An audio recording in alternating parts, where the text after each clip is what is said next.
Hi friends, welcome back to another episode of Generation Tech. My name is Alan. Count Dooku is one of those characters in Star Wars upon first glance that seems quite inconsequential to the entire arc of the Star Wars saga. You won't get away this time, Dooku. Sure, he's the leader of the Separatist Alliance, and he was quite an effective leader, an excellent duelist, but in the end, he was really just a pawn to Darth Sidious. Kill him. An expendable apprentice that served as a placeholder till the real apprentice. You're fulfilling your destiny, Anakin. Become my apprentice. A young man Sidious helped create by impregnating his mother with unwanted space magic love. Yes, Star Wars is full of very dark and adult themes. The point is, Darth Tyrannus is considered by many fans as more of a secondary character. But if we take a deeper look at the Count of Sereno's history, we uncover a man who actually was quite instrumental in shaping the galaxy, whether he realized it or not. Dooku was unusual for a Jedi. He had a pedigree which separated himself from the rest of the Order. He was of noble birth. He was born to one of the ruling families on the world of Sereno and the heir to a great political power and fortune, all of which he had to turn down before he was even able to walk. Sereno was located in the outer rim of the galaxy, which was oftentimes neglected by the Republic. But unlike most of the worlds in this region, Sereno was rich and developed and had a population of over 4 billion, which was quite high for the outer rim. The inhabitants took great pride in their ability to thrive without Republic help and were very proud of their local traditions and heritage. The world also happened to be a hotbed for sedition even centuries before the Clone Wars had started. Despite all this, the Dooku family was proud that their son was Force-sensitive and surrendered him to the Jedi Order. Dooku had another brother who could carry on the family name. But unlike the other younglings, Dooku was aware of his heritage and background, which drove him to excel and live up to his family's name. This became a very positive influence for the youngling. He became one of the most gifted individuals in his year and was a very quick learner. He had a natural affinity for Force telekinesis, which he quickly honed with practice and discipline. At the age of 9, he won a telekinesis contest that was really for 12-year-olds. Dooku was chosen as a Padawan by none other than Master Yoda, and quickly was on the fast track to knighthood and teaching other Jedi. This is where Dooku really started influencing the future of the Jedi Order. By the way, if you're interested in where the following information comes from, check out the new Master and Apprentice novel. Yes, it is canon, and it is a decent read. Count Dooku was an excellent master. He expected a lot from his students and challenged them at every moment. Although he was quite stern and serious, he was not unkind and truly did care about his Padawan. Dooku didn't quite become evil until he fell to the dark side, but he was always a very strong-willed and independent thinker. I think this has something to do with his noble birth. Even though he was raised in isolation away from Sereno, an individual's genetics does affect their personality as much as their environment will. Funny individuals will oftentimes have funny parents. A person who is stubborn might have inherited from their grandparents. The point is, Dooku was born to lead and not follow, and therefore his Padawan absorbed that kind of quality from him. Dooku's first Padawan was a man named Rael Averroes. There's no real picture of him, but I'm going to assume he looked a lot like Johnny Depp. Rael Averroes was also a unique case for the Jedi Order. He reached the Order at the ripe age of 5, which was very old for a Jedi. He was from the slums on Ringo Vinda's space station and had already grown accustomed to the action and lifestyle there.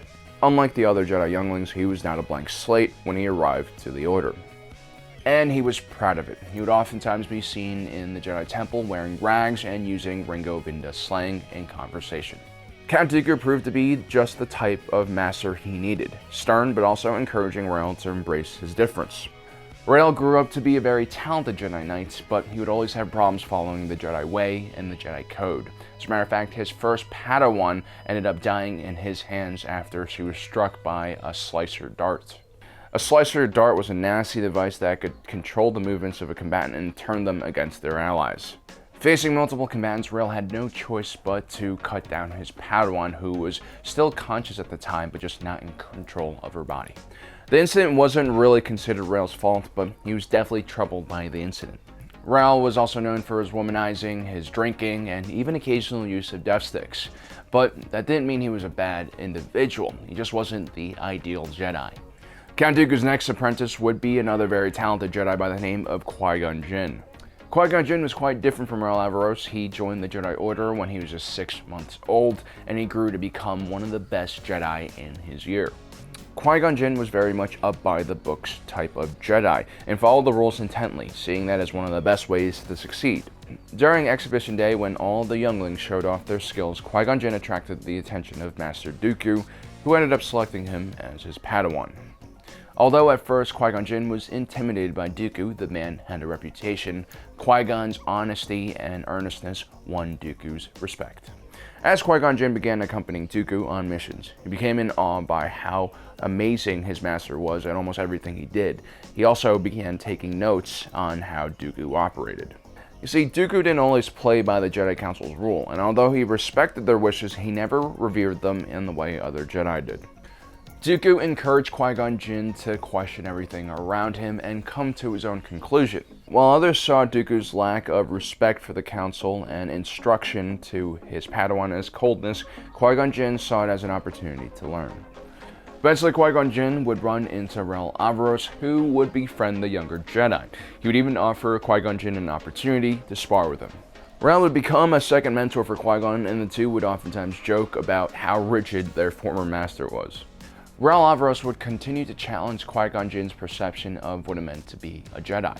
Raul's background in the real world meant that he was far less rigid in his approach and willing to make concessions that more purist Jedi would not in order to complete a mission. One day while Qui-Gon Jinn was studying the very boring subject of theosophy, Raul approached him and offered to show him a Jedi holocron full of prophecies. Qui-Gon Jinn quickly became fascinated in this more unorthodox school of the Jedi arts. Prophecies were considered quite dangerous by some Jedi because they dealt in the unknown, and oftentimes most Jedi were not skilled or disciplined enough to properly handle that information. Anakin Skywalker had a vision of his wife Padme dying, and it completely changed his course in life as he desperately sought ways to save her. Eventually, this led him to the dark side, which ultimately broke Padme's heart, and most likely had something to do with her death. During the Old Republic time, another prophecy warned about the possibility of a Padawan turning to the dark side and destroying the Order. This led to a group of Jedi Masters murdering an entire year of Padawan. So as you can see, these vague prophecies oftentimes led the Jedi down the wrong road, which is why the Jedi Council and Jedi Temple were usually very strict about who was allowed to see these prophecies. Count Dooku had originally been fascinated by the prophecies until he too began fearing them. But Raul and Dooku's influence on Qui-Gon Jinn naturally made him curious about everything, including the prophecies. One of the prophecies that Qui-Gon Jinn would first read would also be one of the most impactful ones. It said the following: "Only through sacrifice of many Jedi will the Order cleanse the sins done to the nameless. The danger of the past is not past, but sleeps in an egg. When the egg cracks, it threatens the galaxy entire. When the Force itself sickens, past and future must split and combine. A chosen one shall come, born of no father, and through him will ultimate balance in the Force be restored." This, of course, was the prophecy of Harry Potter defeating Voldemort. This, of course, was the prophecy of Anakin Skywalker defeating the Sith and also Jedi, bringing true balance to the Force. You see, without Count Dooku's encouragement, Qui-Gon Jinn would have remained a perfect Jedi, one who dared not question the rule of the Order. Without Dooku exposing the prophecies to Raul, Raul would have never exposed them to Qui-Gon Jinn. And without Qui-Gon Jinn learning about the prophecies of the Chosen One, he never would have risked taking a 9-year-old boy in and trying to train him.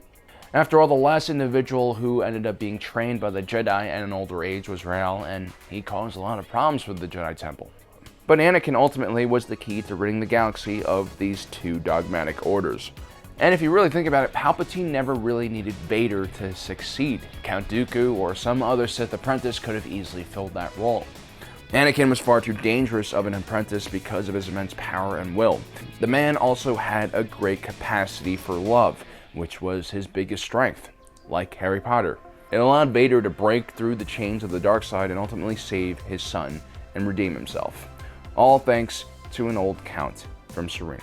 So there you have it, guys. That's a little background on Count Dooku and why we think he's one of the most pivotal characters in Star Wars. Let me know in the comment section below what you think. Also, don't forget to subscribe and hit that notification button. As usual, thanks for joining us today. If you're watching this, you are Generation Tech.